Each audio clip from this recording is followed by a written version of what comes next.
Did you know that in Greek mythology, Hera once turned a beautiful woman into a cow and then tortured her for years? This is the absolutely unhinged story of Io. And it shows just how creative Hera could get with her revenge. So Zeus, being the serial cheater he was, fell for this gorgeous priestess named Io. When Hera found out about the affair, she went completely psycho. First, she transformed Io into a cow, but that wasn't enough for the Queen of the Gods. Hera then sent a massive gadfly to follow Io everywhere, stinging her constantly. This poor woman, now stuck as a cow, had to run across the entire world trying to escape this demon bug. We're talking years of non-stop torture. The craziest part, even Zeus couldn't help his girlfriend because Hera was too powerful when she was this angry.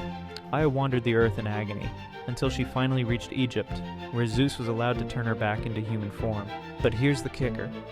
Io's descendants became some of Greece's greatest heroes, so Hera's petty relationship drama literally shaped the fate of legendary bloodlines.